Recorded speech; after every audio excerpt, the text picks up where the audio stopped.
कार्यक्रमाला बराचसा उशीर झाला. मला वेळेवर यायचं होतं, परंतु देवगिरी एक्सप्रेस आज 2 तास उशिरा धावत होती. राजे भोसले सरांना मी सांगितलं, देर से आऊंगा लेकिन दुरुस्त आऊंगा, आणि वेळेवर पोहोचलो.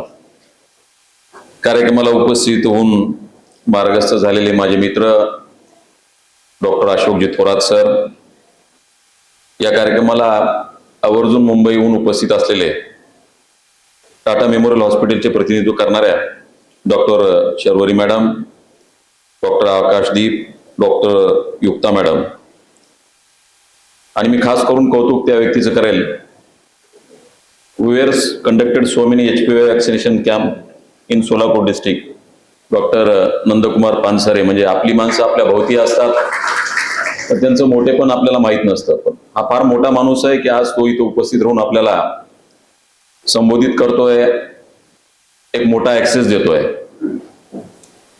Doctor Anandji Mule sir, doctor Gite, doctor Kakaniji, Rajesh Rudrawar, doctor Amit, doctor Maske, Laxman Wandekar, doctor Mahesh, doctor Dikshit, doctor Nikhil Jadhav, doctor Pandhare, Bindu sir, Mukesh बाबू, माझे मित्र बंडू खांडेकर, शहाजीराजे सोळंके, आणि खास करून मी आवर्जून खास अभिनंदन करेल की बीड, परभणी आणि जालना जिल्ह्यातील जे काही वैद्यकीय अधिकारी या कार्यक्रमासाठी उपस्थित राहिले, त्यांचंही मनपूर्वक या नगरीमध्ये स्वागत.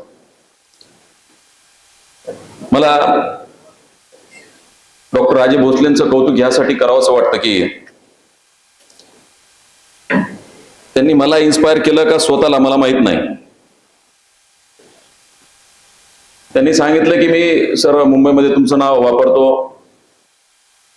मला फार आनंद झाला की बीड जिल्ह्याचं नाव म्हटलं की लोक घाबरतात, आमच्या नावाने लोक चांगलं काम करतात. यामुळं निश्चितच मीच इन्स्पायर झालो. त्याचं कारण आहे की मी बीडचा आहे, म्हणून ज्यावरती मी गेल्या वेळेस सध्या सांगितलं होतं गेल्या कार्यक्रमात की आपल्याला बीडचं नाव रोशन करायचं आहे. डॉक्टर थोरात सरांची माझी सकाळी चर्चा झाल्यानंतर मी म्हटलं, ज्यावेळेस डॉक्टर राजे भोसलेंनी मला फोन केला की मी लिनॅक इथं टाकतोय, मला खरंच मी थोडासा चिमटा घेतला स्वतःला की लिनॅक आणि इथं फिजिबल कसं होईल. मी तुम्हालाही बोललो, मला वाटलं की ते इथं एखादं ओपीडी घेतील आणि ते हायर सेंटरला रेफर करतील, संभाजीनगरला वगैरे टाईप करतील, किंवा टाटा मेमोरियल हॉस्पिटलसाठी टाईप करून तिकडे ते हायर सेंटरला रेफर करतील. मला बरेच लोक म्हणत होते की माजलगावमध्ये काय, तर मी आनंदाने सांगाल की माजलगावमध्ये परमपूज्यांच्या नावाने जी संस्था चालते त्या ठिकाणी लिनॅकचं चांगलं सेंटर इथं उभा आहे. मला त्याचा अभिमान आहे. करोडो रुपये कसे फिजिबल व्हावेत माझ्यासमोर पडलेला प्रश्न होता, पण त्याची पूर्वतयारी खूप चांगल्या पद्धतीने तुम्ही केली आहे. लिनॅकचे प्रोटोकॉल किती भयानक असतात. न्यूक्लिअर वेपन ज्या पद्धतीने हे केले जातात त्या पद्धतीने सगळे त्याचे प्रोटोकॉल असतात. तेव्हा टाटा सेंटर आपल्यावरती आपल्या भोवती असल्यामुळं या गोष्टी सोप्या झाल्यात असाव्यात, त्यात काही शंका नाही. काही पत्रकार मंडळी इथं उपस्थित आहे. तुम्हाला सांगतो, एका दिव्य परीक्षेतून ह्या गोष्टीला जावं लागतं, तेव्हा कुठेतरी परमिशन्स मिळतात. मी इथे येत असताना पूर्व काळामध्ये गेलो आणि माझ्या नजरेसमोर आला की SRT मेडिकल कॉलेज अंबेजोगाईचं, जे ग्रामीण भागातलं आशिया खंडातलं नंबर 1चं असलेलं हॉस्पिटल, रुरल मेडिकल कॉलेज. आणि ज्यावेळेस आम्ही शिकायला होतो 11वी 12वीला, त्यावेळेस इथं कोबाल्ट नावाचं युनिट होतं रेडिएशनचं. पानसरे सर बरोबर आहे. त्या काळातली ती आधुनिक टेक्निक होती रेडिएशनची. मग जसा जसा काळ अपग्रेड झाल्याच्या नंतर लिनॅकच्या बद्दल अपग्रेडेशन न होता ते कोबाल्ट युनिट बंद पडलं. आणि मागे ज्यावेळेस मी SRT कॉलेजला व्हिजिट करायला गेल्यानंतर मी म्हटलं, त्या ठिकाणी स्वर्गीय डॉक्टर विमलताई मुंदळा या आरोग्यमंत्री होत्या. त्या कार्यकाळामध्ये जेव्हा ते कोबाल्टचं युनिट बऱ्यापैकी चाललं आणि त्यानंतर मात्र ते बंद पडलं, या जिल्ह्यामध्ये कुठेतरी रेडिएशनचं युनिट सुरू करण्याचा प्रयत्न मला करायचा आहे, अशी भावना मी त्यावेळेस व्यक्त केली. पण मला माहित नव्हतं की शिखर राजे भोसले सर तुमच्या इथं करणार आहेत, म्हणून तुमचं मनपूर्वक अभिनंदन. हे पाऊल फार धाडसी आहे. 50 कोटी रुपयाच्या आसपास इथं इन्व्हेस्टमेंट करायची. इन्व्हेस्टमेंट करायला त्यांच्या घरी पैसा नाही, ह्याही गोष्टीचं मला ज्ञान आहे. बँकरचं कर्ज उपलब्ध करून घेणं, लिनॅकची. मला सगळ्यात जास्त तुमचा अभिमान ह्या गोष्टीसाठी वाटला, सिमेंटचे असू द्यात किंवा इतर कुठल्याही कंपनीचे जे मोनोपल्ली आहे जगामध्ये, त्या कंपनीचं एखादं युनिट तुम्ही लिनॅक्सचं लावलं असतं तर मला वेगळं वाटलं नसतं, परंतु आज तुम्ही भारतातलं सिद्धार्थ काहीतरी नावाचं एक वेगळं युनिट, मेक इन इंडियाचं प्रॉडक्ट इथं लावलं. देशाच्या बद्दल अभिमान कसा असावा, तर आपल्या कृतीतून तुम्ही आम्हाला जिंकलं, याच्याबद्दल कुठलीही शंका नाही. बोलणं फार सोपं असतं, परंतु प्रत्यक्षात कृतीमध्ये माणसाला उतरायचे असतील कुठले प्रोजेक्ट तर फार अवघड जातं. मी ज्यावेळेस ऍडिशनल पर्सनल सेक्रेटरी म्हणून केंद्रामध्ये गेलो होतो 2021 साली आणि 2022 साली, त्या ठिकाणी चिंतन शिबिर नावाचं एक शिबिर भरलं होतं. मला चांगलं आठवतंय की 2 दिवस चाललेल्या शिबिरामध्ये त्यावेळेचे आरोग्यमंत्री मनसुखभाई मांडवीय, भारतीताई पवार 2 दिवस त्या शिबिरामध्ये होते. आणि त्या शिबिराचा महत्वाचा मुद्दा हा होता की कॅन्सरवरती उपचार करण्याच्या पद्धती काळानुरूप बदलल्या पाहिजेत. या देशाला विरासत आयुर्वेदाची, जगाला विरासत, सगळ्यात मोठी आपल्या भारताची आयुर्वेदाची विरासत जगातल्या कानाकोपऱ्यामध्ये जाऊन लोक कमर्शियल अँगलने त्याचा प्रचार प्रसार करतात.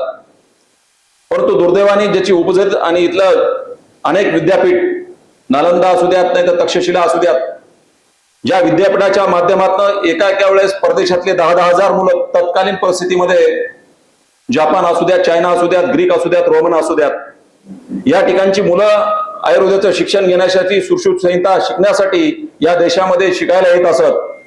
हजारो मुलं येत असत. जसजसे परकीय अतिक्रमण झाले ते उद्ध्वस्त झाला.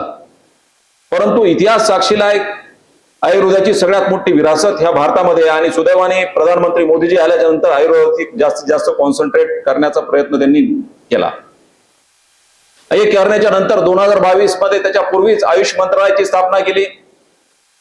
आणि त्या कॉन्फरन्समध्ये त्या विभागाचे सेक्रेटरी राजू कोटेचे साहेब एका बाजूला बसले होते, मिडलला ॲलोपॅथीचे डॉक्टर बसले होते आणि एका बाजूला आयुर्वेदिकचे डॉक्टर बसले होते. आणि तिघांनी एकत्रित येऊन ठरवलं होतं, युनानीचे पण होते, सगळ्यांनी एकत्र येऊन ठरलं होतं की कॅन्सरवरती उपचार पद्धती ही आयुर्वेद आणि ॲलोपॅथी या पद्धतीनं चालायला पाहिजे. आणि त्या दिवसापासून ही जी मोहीम आहे ती सुरू झाली.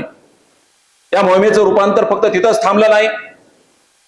मला चांगलं आठवतंय की आता रायगडमध्ये तंबोटीला आपण एक युनिट 100 बेडचं उभा केलंय टाटा हॉस्पिटलनी, ज्या ठिकाणी आयुर्वेदिक आणि ॲलोपॅथिक एकत्र ट्रीटमेंट होऊन कमी खर्चामध्ये जास्तीत जास्त साईड इफेक्ट कमी करून लोकांवरती उपचार कसे करावेत. कारण जगामध्ये 2 कोटी लोकांना आज कॅन्सर आयडेंटिफाय होतो वार्षिक. भारतामध्ये 15 ते 16 लाख लोक होतात आणि यातले 50% लोक डेथ होतात. एक तर ट्रान्सपोर्टिंग, वेळेमध्ये उपचार पद्धती. अहो तुम्ही रेडिएशनचं घाटीचं युनिट आहे तिथं जाऊन बघा, 2-2, 3-3 महिने आमच्या महिलांना ब्रेस्ट कॅन्सरच्या याच्यावरती रेडिएशन घेण्यासाठी तिथं क्यू आहे. कशा महिला वाचतील. आणि बऱ्याच लोकांनी मला प्रत्येक वेळेस प्रश्न विचारला होता की देश सेवा म्हणजे काय. मी सांगतो, देश सेवा म्हणजे हा एक सगळ्यात मोठा भाग आहे की लोकांच्या मृत्यूला सामोर जात असताना हा मधला पॅन कमी करावा आणि लोकांचा मृत्यू जास्तीत जास्त टाळावा. जगामध्ये कॅन्सर नावाचा एक प्रश्न आला, कॅन्सर नावाचं डिटेक्शन झाल्याच्या नंतर लोक घाबरतात आणि मृत्यूला सामोरं जातात. ही भयानक परिस्थिती आज जगाच्या समोर आहे. काही प्रमाणामध्ये HPV वॅक्सिनेशनच्या माध्यमातून प्रिव्हेंटिव्ह प्रोसेस आम्ही सुरू केल्या. सर आज HPV वॅक्सिनेशनला कुठेतरी पूर्णतः मान्यता मिळाली. परंतु तुम्ही पानसरे सर, तुम्हाला माहिती आहे माझ्या सासरवाडीमध्ये सध्या मी इथं शिबिर घेतले. हजारो मुलींना त्या काळामध्ये CSRच्या माध्यमातून आम्ही HPV वॅक्सिनेशन दिल्या. बरीच मुलं काउन्सिलिंग, त्यांचे पालक तयार नव्हते, तुम्ही स्वतः तिथं जाऊन काउन्सिलिंग केली आणि त्या प्रिव्हेंटिव्ह हा जो HPV वॅक्सिनचा पॅट आहे तो आम्ही हे केला. आता आम्ही ऐकतोय की रशियाची अशा पद्धतीची कुठली तरी वॅक्सिन येते की जी बऱ्यापैकी प्रिव्हेंट करेल. आनंद आहे. जगातल्या सगळ्यात चांगल्या थेरपी ज्या असतील ती कार्टिसेल थेरपी असू द्यात किंवा टार्गेटेड थेरपी असू द्यात. मला एक चांगलं वाटलं की लिनॅक्सच्या माध्यमातून केमोचा ज्यावेळेस प्रोटोकॉल येतो त्यावेळेस केमोमुळे माणूस जातो का नाही हे माहित नाही, परंतु त्याच्या साईड इफेक्टने मात्र माणसं जातात. कारण it's depend upon each and every body. कारण इम्युनिटी ही प्रत्येकाची वेगळी असते आणि केमोच्या बऱ्याच प्रोटोकॉलनी बऱ्याच पेशंटला साईड इफेक्ट होतात आणि ते होतात. परंतु ज्या ज्या ठिकाणी आयुर्वेदिक युनिट असतील त्या ठिकाणी अशा पद्धतीची जी काही इम्युनिटी आयुर्वेदाच्या माध्यमातून हे करून केमोचा जो साईड इफेक्ट तो कमी करण्यासाठी अशा पद्धतीची युनिट उभा होत आहेत. मला आपल्याला सांगायला आनंद होईल की अशा पद्धतीचा प्रयोग करण्यासाठी खोपोलीला 18 एकरचं युनिट टाटानी घेतलंय आणि आयुर्वेदाचे 20 ते 25 मेडिसिनचे जे झाड आहेत त्या ठिकाणी प्लांटेशन त्या ठिकाणी केलंय. जगाला संदेश देण्यासाठी ह्याच्यापेक्षा मोठा संदेश कुठला असू शकत नाही. खोपोलीच्या एक ठिकाणी 18 एकर आम्ही महाराष्ट्रामध्ये अशा पद्धतीचं सेंटर आणि वनस्पती निर्माण केल्यात की ज्या बऱ्यापैकी कॅन्सरला थांबवू शकतील, कॅन्सरवरती उपचार करू शकतील. जगातल्या अनेक उपचार पद्धती हेच असताना भारतामध्ये इम्युनिटी पॉवर निश्चितच जास्त आहे. भारताची कॅपॅसिटी खूप चांगली आहे, कारण या ठिकाणचं वातावरण, सगळ्या गोष्टी. परंतु सगळ्यात महत्वाची बाब आहे, उपचार आहे त्या कमी वेळेमध्ये त्यांना प्राप्त झाला पाहिजे. हा घटनात्मक अधिकार असताना देखील आम्ही इथं कमी पडतो. मग जगामध्ये अनेक ठिकाणी ताबडतोब सेंटर अशा पद्धतीचे ज्या त्या ठिकाणी उभा आहेत. पण मला अभिमान वाटला, कारण मी जेव्हा दिल्लीला होतो तेव्हा फक्त महाराष्ट्रामध्ये टर्शरी कॅन्सर केअर सेंटरचे फक्त 2-3 युनिट आम्हाला उभा करता आले. एक राष्ट्रसंत तुकडोजी महाराज जे नागपूरला आहे, दुसरं विवेकानंद हॉस्पिटल आहे तिथे, तिसरं आमचं घाटीचं एक युनिट आहे आमकास मैदानाच्या समोर, आणि 45 CRचा प्रत्येक ह्याला फंड्स या प्रोजेक्टसाठी लागत होता. त्यामध्ये 25% वाटा हा राज्य सरकारचा आणि उर्वरित 75% वाटा हा केंद्र सरकारचा. अशा पद्धतीनं 100% गव्हर्नमेंटच्या फंडवरती उभा राहिलेले सेंटर आहेत. मला तुमच्या धाडसाची कमाल वाटते डॉक्टर साहेब, की तुम्ही या पद्धतीने हे केलंय. तुम्ही फार छोटीशी अपेक्षा व्यक्त केली की आयुष्यमानच्या बद्दल तुम्ही आम्हाला मदत करावी पहिल्या दिवसापासून. मी धाडसाने ह्या सांगू शकतो, या ठिकाणचा रुग्ण तो आयुष्यमानच्या पॅकेजमध्ये जरी नाही बसला तर कुठल्याही NGOच्या माध्यमातून 100% त्याचे मोफत उपचार करण्यासाठी मी प्रतिबद्ध आहे. तर मला अभिमान आहे. अशा पद्धतीनं या भागामध्ये आपण या पद्धतीनं युनिट उभा केलंय.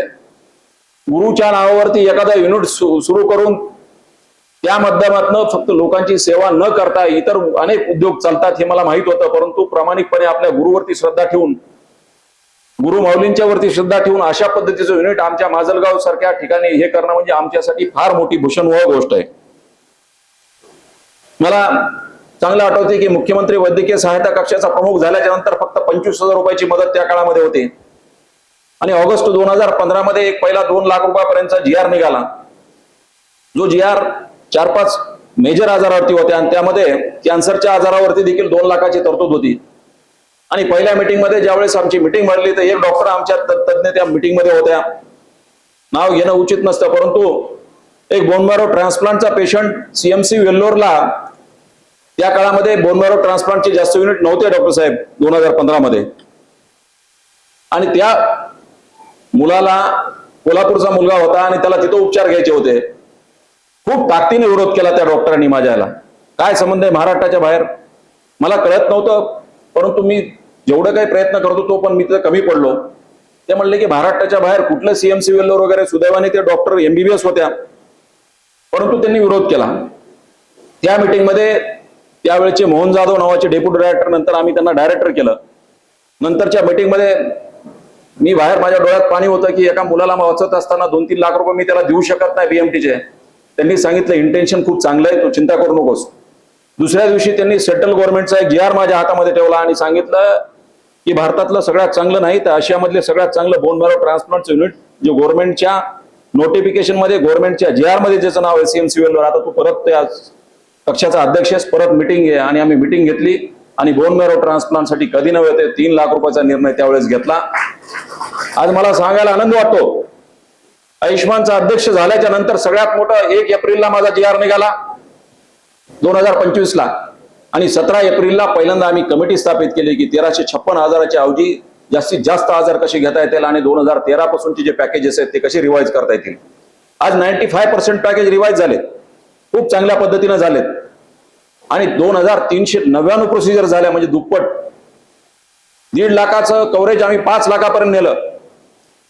आणि मला सगळ्यात जास्त माझ्या ह्या कार्यकाळामध्ये सगळ्यात जास्त माझ्या मनातली जी इच्छा होती की बोन मॅरो ट्रान्सप्लांटच्या तिन्ही पद्धती, ऑटोलोगस असू द्या, ॲलोजेनिक असू द्यात किंवा हेपेला असू द्यात, या तिन्ही पद्धतीला 10 लाख रुपयापासून 17 लाख रुपयापर्यंत देण्याचा निर्णय घेतला आणि आम्ही प्रत्यक्ष आजही राबवतोय. त्याच्यामुळं ही विसरण्यासारखी बाब नाही. हार्ट ट्रान्सप्लांट असू द्यात, लंग ट्रान्सप्लांट असू द्यात, लिव्हर ट्रान्सप्लांट असू द्यात, 22 लाखापर्यंत आम्ही त्याला लाभ देण्याचा प्रामाणिक प्रयत्न करतो. परवा एक लिव्हर ट्रान्सप्लांटचा पेशंट आमच्या तिथं आला. GR हा अंतिम टप्प्यात होता. मला म्हणता येत नव्हतं त्याला GR अंतिम टप्प्यात आहे, कारण शासनाचा निर्णय जोपर्यंत निर्गमित होत नाही तोपर्यंत काही खरं नसतं. पण सुदैवाने झाला आणि पहिला लाभ मला त्याला देता आला. तो म्हटला की मी अनेक लोकांकडे गेलो, मोठ्या मोठ्या लोकांकडे गेलो की पण ते ताकदीने म्हणू शकले नाहीत की मी तुम्हाला मदत करू शकतो. परंतु मुंबईमध्ये डॉक्टर साहेब मी काय कमवलं मला माहित नाही, पद असेल किंवा नसेल, पण बीड जिल्ह्यातला हा माजलगावचा जो पुत्र असेल त्याचं नाव घेतल्याच्या नंतर निश्चितच लोक त्या नावाला रिस्पेक्ट देते. त्याच्या पाठीमागं पद मोठं नाही तर त्यांचं काम मोठं असलं पाहिजे. म्हणून मी सांगत असतो की पदावर बसलेला माणूस त्या पदाने मोठा होत नसतो, तो कर्तृत्वाने मोठा झाला पाहिजे. आणि तुम्ही ज्या पद्धतीचं युनिट या भागामध्ये उभा केलंय, आमच्या सगळ्यांचं कर्तव्य की आपण पूर्ण ताकदीनं अशा युनिटच्या पाठीमागे राहायला पाहिजे. शर्वरी मॅडम, आपण मुंबईवरून आलाय. हे बघा, छत्रपती शिवरायांना समर्पित असलेलं आमचं जीवन आहे. माझे मोठे भाऊ डॉक्टर शिवरत्न शेटे असू द्यात, मी असू द्यात, ते आयुष मिनिस्ट्रीवरती वन ऑफ द डायरेक्टर आहेत all India institute of AYUSH वरती. मी आयुष्मानचा अध्यक्ष आहे, परंतु आमचा श्वास छत्रपती शिवाजी महाराजांच्या प्रत्येक आचरणाच्या कृतीवरती जातो. आणि आम्ही सांगत असतो की छत्रपती शिवाजी महाराज आम्हाला वरून बघतायत म्हणून आमच्या कृती आम्ही खूप सावधानपूर्वक करत असतो. मी माझा जनता दरबार भरतो, दर शनिवार रविवारी मी इथं गावी असतो. आणि माझ्या पाठीमागे छत्रपती शिवरायांची एक सिंहासनावर बसलेली एक मूर्ती आहे आणि ती पाठीमागे मुद्दामून ठेवली. त्याचं कारण आहे, काम करत असताना सत्तेचा माज आपल्या डोक्यामध्ये गेला नाही पाहिजे. आणि सामान्य माणसाचं काम करत असताना छत्रपती शिवराय आपल्यावरती मागून बघतायत ही त्याच्या पाठीमागे भावना. परंतु एक गोष्ट आवर्जून सांगतो, त्या ठिकाणी एक मंदिर असल्यासारखं असं पूर्ण मी तिथं हे बनवलंय. डॉक्टर साहेब, तुम्ही राजे भोसले साहेब तुम्ही बघितलं असाल, त्या मंदिरामध्ये रतन टाटाजींचा सध्या मी तिथं मुद्दाहून फोटो लावलेला आहे. कारण छत्रपती शिवरायाच्या नंतर रतन टाटांना मानतो. त्याचं कारण आहे की त्या माणसाने देवरूपी कार्य या जगामध्ये करून दिलंय. 2016 मध्ये रतन टाटांनी मला 15 मिनिट दिले होते आणि मी 2.5 तास त्यांच्या सहवासात राहिलो होतो. माणसांना थोडंसं कुणासाठी तरी काम केलं तर आपण उजळणी करतो, मी त्याचं काम केलं. परंतु हा देवरूपी माणूस कधी प्रसिद्धीच्या मागे लागला नाही. दरवर्षी मेडिकल एड साठी 100 कोटी रुपयाची मदत ते देतात. शर्वरी मॅडम, मी आपल्याला विनंती करतो, मी आदरणीय मुख्यमंत्री महोदयांना कन्व्हिन्स करणार, या ठिकाणी टाटाची फक्त अशा पद्धतीची उपचाराची मदत नाही तर टाटा ट्रस्टच्या बद्दल जो काही आर्थिक निधी दिला जातो त्यासाठी तुम्ही रिकमेंड करा. मी माननीय मुख्यमंत्र्यांना कन्व्हिन्स करून टाटांना तशा पद्धतीचं या युनिटसाठी पत्र पाठवतो, जेणेकरून या भागातला एकही व्यक्ती पैशाअभावी किंवा उपचाराअभावी मरता कामा नये. आणि हा संदेश घेऊन महाराष्ट्राच्या कानाकोपऱ्यामध्ये सातत्याने जात असतो. मला अनुभव आहे डॉक्टर साहेब, मी जेव्हा जेव्हा इथे येतो तेव्हा तेव्हा माझी प्रगती होते, तेव्हा तेव्हा माझा आलेख वाढतो. मग म्हणून मी आज मात्र पुन्हा सांगतो की मी पुन्हा येईन, खूप चांगल्या प्रमोशन्स येईल. थांबतो. जय हिंद, जय हिंद. धन्यवाद.